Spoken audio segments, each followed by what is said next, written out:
नमस्कार दोस्तों, मैं विवान द्विवेदी आप सबका स्वागत करता हूं अपने YouTube channel Dream IAS with Vivaan sir. चलिए आज हम लोग फिर से जियोग्राफी में एक नया चैप्टर भारतीय भूगोल में आज हम लोग पर्वत और पठार, भारत में कौन कौन से पर्वत, कौन से पठार किस जगह पर हैं और उनकी क्या लोकेशन है और किस किस राज्य में पाए जाते हैं। तो आज हम लोग पर्वत, पठार, नदियाँ और उनके साथ साथ में उनकी नदियों का भी हम लोग एक रिवीजन कर लेंगे। जैसे हम लोगों ने पिछले वीडियो में नदियों का पूरा क्रमवार हमने अध्ययन किया था, आज हम लोग फिर से अब जैसे सबसे ऊपर से हम लोग स्टार्ट करते हैं। तो भारत में जो सबसे ऊपर, उत्तर भारत में सबसे ऊपर जो पर्वत पाए जाते हैं वो कौन कौन से हैं। ये पर्वत जो है ये हिमालय पर्वतमाला का ही भाग है। ये पर्वत यहाँ से लेकर के यहाँ तक ये पूरा क्या है, हिमालय पर्वतमाला का ही भाग है। अब ये हिमालय पर्वत ही है।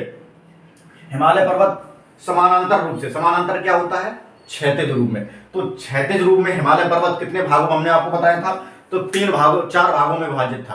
कौन कौन से भाग थे? सबसे पहला तो हो गया ये बाह्य हिमालय, जिसको हम लोग ट्रांस हिमालय बोलते हैं। और इसी हिमालय में ये क्षेत्र जिसमें 3 पहाड़ियां, कौन कौन सी, लद्दाख, काराकोरम, लद्दाख और जास्कर।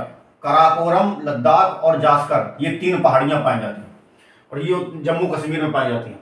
इन्हीं लद्दाख और जास्कर पहाड़ियों के बीच से जो नदी निकली हुई है, इस नदी को हम लोग क्या कहते हैं, सिंधु नदी कहते हैं। लद्दाख और जास्कर पहाड़ियों के बीच से जो नदी निकली हुई है, इस नदी को हम लोग क्या कहते हैं, सिंधु नदी कहते हैं। और काराकोरम पहाड़ी से जो नदी निकल के सिंधु नदी में मिलती है, उस नदी को हम लोग कौन सी नदी बोलते हैं, श्योक नदी कहते हैं। कौन सी नदी कहते हैं, श्योक नदी।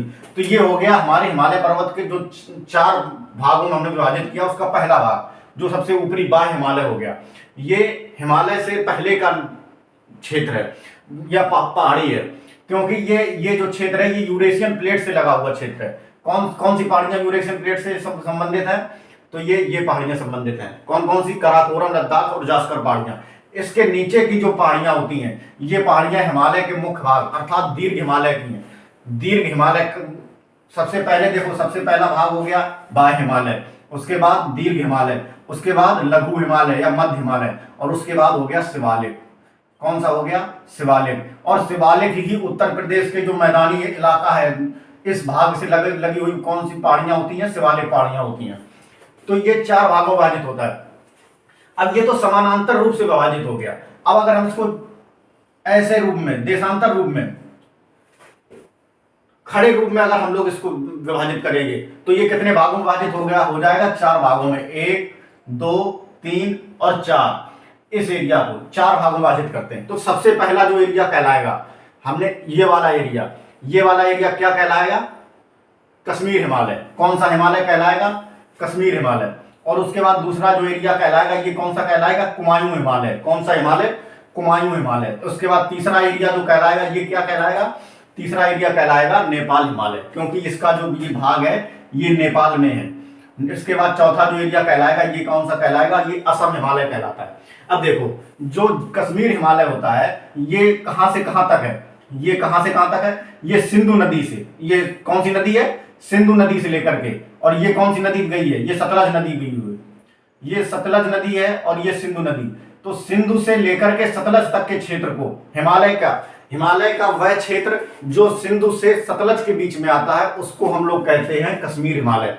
कौन सा हिमालय बोलते हैं, कश्मीर हिमालय बोलते हैं। और उसके बाद सतलज से लेकर काली नदी तक, सतलज से लेकर काली नदी तक के क्षेत्र को, ये सतलज है और ये काली नदी, इसके बीच के जो क्षेत्र को हम लोग बोलते हैं, इसको हम लोग बोलते हैं कुमायूं हिमालय। सतलज से काली के बीच के क्षेत्र को हम लोग कुमायूं हिमालय कहते हैं। अब काली से लेकर के तीस्ता नदी, ये कौन सी नदी है, ये तीस्ता नदी है। तीस्ता नदी कहां से कहां मिलती है जाकर के, तीस्ता नदी हिमालय से निकलकर सिक्किम में बहती हुई, पश्चिम बंगाल में बहती हुई और बांग्लादेश में जाकर कौन सी नदी में मिल जाती है, ये मिलती है जाकर के ब्रह्मपुत्र नदी में। कौन सी नदी में मिलती है जाकर के, ब्रह्मपुत्र नदी में मिलती है। तो तीस्ता नदी से लेकर के काली नदी के बीच के क्षेत्र को हम लोग कौन सा हिमालय बोलते हैं, कुमायूं हिमालय, नेपाल हिमालय। कौन सा हिमालय बोलते हैं, नेपाल हिमालय बोलते हैं। अब तीस्ता नदी से लेकर के और ये कौन सी नदी तक है, ये ब्रह्मपुत्र नदी तक, तीस्ता नदी से लेकर के ब्रह्मपुत्र नदी तक के बीच के क्षेत्र को हम लोग कौन सा हिमालय कहते हैं? इसके बीच के क्षेत्र को हम लोग कहते हैं, कौन सा हिमालय कहते हैं? असम हिमालय। अब देखो 4 भाग आपने पढ़ लिए, कौन कौन से भाग हो गए? अब देखो यहां पर देख लेते हैं हम लोग। तो ये 4 भाग कौन कौन से हो गए? पहले तो समानांतर और फिर 6 देशांतरी विस्तार। देखिए अगर हम लोग समानांतर रूप से पढ़ लिए, अब हम लोग क्षैतिज रूप में देखते हैं। ये 4 भाग हो गए। सबसे पहला कश्मीर हिमालय, उसके बाद कुमायूं हिमालय जो उत्तराखंड में है, कुमायूं हिमालय। उसके बाद कौन सा हिमालय हो गया? नेपाल हिमालय। और उसके बाद कौन सा हिमालय हो गया? असम हिमालय। तो इसको हम लोग देशांतरी रूप से 4 भागों में विभाजित कर लिया हमने हिमालय को, ठीक है ना। तो अब देखिए कुमायूं हिमालय से कौन सी नदी निकलती है? गंगा नदी निकलती है। और इसी के पास से कौन सी नदी निकलती है? यमुना निकलती है, जो गंगा की सहायक नदी है। अब देखो नेपाल हिमालय में सबसे ऊंची चोटियां कौन से हिमालय में पाई जाती हैं? नेपाल हिमालय में पाई जाती हैं। अब ये देखो लाइन से जो 4 चोटियां पाई जाती हैं, दिख रही हैं आप लोगों को, बिंदु दिख रहे, ये चोटियां हैं। ये कौन कौन सी चोटियां हैं? सबसे पहले कौन सी चोटी है? ये धौलागिरी। सबसे पहले कौन सी है? धौलागिरी। फिर इनको लाइन से याद कर लेना, इनको क्रम से याद करना आप लोगों को। धौलागिरी, उसके बाद अन्नपूर्णा। कौन सी है? धौलागिरी, अन्नपूर्णा, एवरेस्ट, मकालू और उसके बाद कंचनजंगा। ये है 5वीं कंचनजंगा, जो कि सिक्किम में पाई जाती है। भारत के राज्य में सिक्किम में कौन सी चोटी है? कंचनजंगा है। तो कौन कौन सी होगी? धौलागिरी, अन्नपूर्णा, एवरेस्ट, मकालू और उसके बाद कंचनजंगा। फिर से याद कर लो, धौलागिरी, अन्नपूर्णा, एवरेस्ट, मकालू और उसके बाद अन्नपूर्णा। ये 5 चोटियां लाइन से पाई जाती हैं नेपाल हिमालय में। उसके बाद यहां से ये जो कंचनजंगा है, ये असम हिमालय के भाग है। ये कंचनजंगा किसका है? असम हिमालय का। कंचनजंगा से लेकर के और ये ब्रह्मपुत्र नदी तक के क्षेत्र को हम लोग कौन सा हिमालय कहते हैं? असम हिमालय कहते हैं। अब देखो इसी असम हिमालय में अरुणाचल प्रदेश तक है। अरुणाचल प्रदेश में इस पहाड़ी की जो इसमें कौन कौन सी पहाड़ियां पाई जाती हैं? पटकाई बुम। कौन सी पाई जाती है? पटकाई बुम। अरुणाचल प्रदेश में जो ये पर्वत हैं, अरुणाचल प्रदेश में जो ये पर्वत पाए जाते हैं, इन पर्वतों को हम लोग उन्हीं नाम से बुलाते हैं जो यहाँ पर जनजाति पाई जाती हैं। अब यहाँ पर कौन कौन सी जनजातियां पाई जाती हैं? यहाँ पर जनजातियां पाई जाती हैं दफला। कौन कौन सी? दफला। उसके बाद मिरी, उसके बाद अबोर पहाड़ियां आप लोगों ने नाम सुना है? अबोर पहाड़ियां। और उसके बाद मिसमी। दफला, मिरी, अबोर, मिसमी, ये पहाड़ियां हैं और इन्हीं नाम की जनजातियां भी इस एरिया पाई जाती हैं। इसलिए इन जनजातियों के नाम पर हम लोगों ने इन्होंने इस पहाड़ का नाम रख दिया। कौन कौन से पहाड़ हैं? दफला, मिरी, अबोर और मिसमी। दफला, मिरी, अबोर और मिसमी, ये पहाड़ियां पाई जाती हैं अरुणाचल प्रदेश में। इसके बाद हम लोग जब नीचे उतरते हैं तो नागा पहाड़ियां पाई जाती हैं नागालैंड में। और नागा पहाड़ियों की जो सबसे ऊंची चोटी है, नागालैंड में कौन सी पहाड़ियां पाई जाती हैं? नागा पहाड़ियां। और नागा पहाड़ियों की सबसे ऊंची चोटी है सरामती शिखर। और नागा पहाड़ियों की सबसे ऊंची चोटी कौन सी है? सरामती शिखर। उसके बाद हम लोग नीचे उतरते हैं तो मणिपुर की पहाड़ियां, और उसके नीचे उतरते हैं तो फिर कहाँ की पहाड़ियां पाई जाती हैं? मिजो पहाड़ियां मिजोरम में पाई जाती हैं, ठीक है ना। मिजोरम में कौन सी पहाड़ियां पाई जाती हैं? मिजो पहाड़ियां।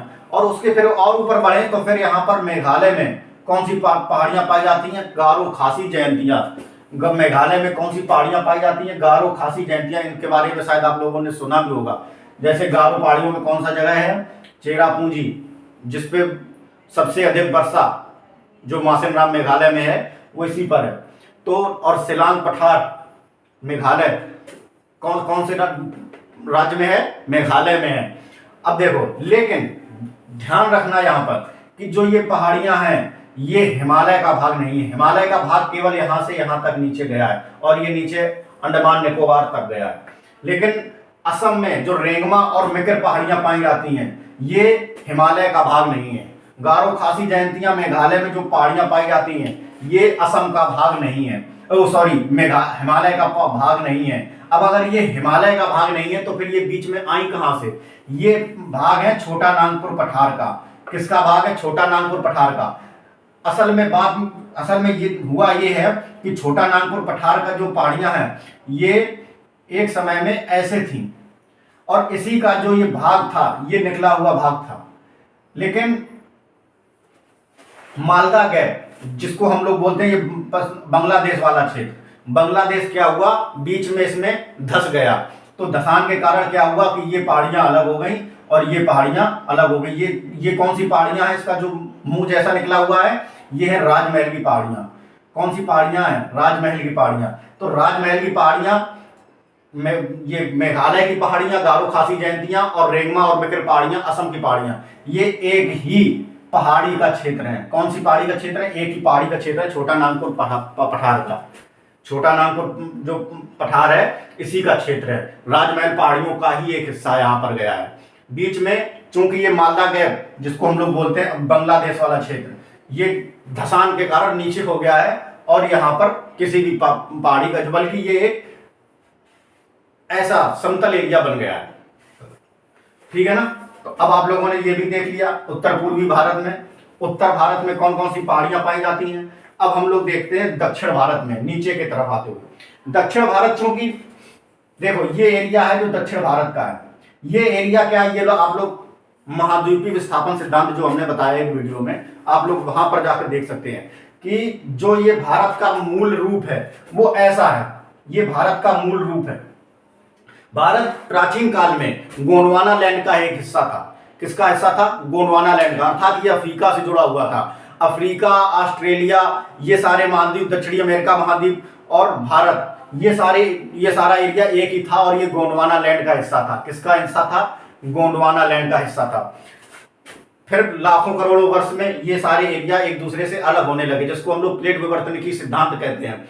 उसके द्वारा ये सारे एरिया एक दूसरे से अलग होने लगे। उसी में एक भारत का हिस्सा अपने दक्षिण अफ्रीका से अलग होकर उत्तर की ओर, उत्तर और पूर्व की ओर चलने लगा और ये आकर के यूरेशियन प्लेट से टकराया। यूरेशियन प्लेट और भारतीय प्लेट, इन दोनों के बीच में जो महासागर पाया जाता था उसका नाम था टैथिस सागर।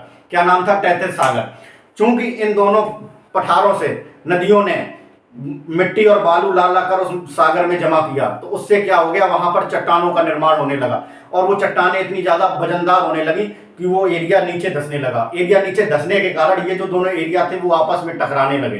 तो जब ये दोनों एरिया टकराए तो इससे टकराने से क्या हुआ, चूंकि ये दोनों प्लेटें महाद्वीपीय प्लेटें थी, इसलिए ये दोनों आपस में एक दूसरे के ऊपर चढ़ गई और किसका निर्माण हो गया? चोटियों का निर्माण कर दिया। इसी कारण और ये आज भी ये दोनों पर्वत, आज भी ये दोनों प्लेटें एक दूसरे की तरफ बल लगा रही हैं, जिससे आज भी इन हिमालय पर्वतमाला की चोटियों का उत्थान होता चला जा रहा है। क्या हो रहा है? आज भी उत्थान हो रहा है। तो ऐसे निर्माण हुआ किसका? हिमालय का। तो ये जो भारत का ये क्षेत्र है, ये कैसा क्षेत्र है? ये पठारी क्षेत्र है। कैसा क्षेत्र है? पठारी क्षेत्र है। लेकिन ये एकदम से पठार नहीं है, कि मतलब कि ये क्षेत्र एकदम से ऐसा नहीं है कि ऐसा पठार बन गया हो, बिल्कुल समतल पठार बना हुआ। कहीं इसका एरिया, कहीं पर ये ऐसे ढलान है, इसमें कहीं पर ऐसे ढलान है। अब इसमें ढलान कैसे हम लोग देखते हैं? हम लोग नदियों के बहाव को हम लोग ढलान से समझ जाते हैं कि नदियों का बहाव किस तरफ है। आप लोग देखेंगे तो अधिकतर दक्षिण भारत की नदियों का जो ढलान है वो किधर पर है? वो पूरब की तरफ है। तो हम लोग ऐसे समझ जाते हैं कि जो ये एरिया है, इस एरिया की ढलान किधर पर है? पठार का पूरब की तरफ है। और इधर के जो पीछे का एरिया है, इसका एरिया का ढलान, यहाँ पर सैकड़ों नदियां पाई जाती हैं। इसका मतलब इस एरिया का ढलान कहां पर बन गया है? पश्चिम की तरफ बन गया है। इधर पर आप लोग देखेंगे तो मालवा के पठार से कई नदियां जाकर के यमुना नदी में मिल जाती हैं। तो इसका मतलब है कि इस वाले जो पठार का ढलान है वो किधर पे गया है? उत्तर की तरफ चला गया है। किधर पे गया है? उत्तर की तरफ गया है।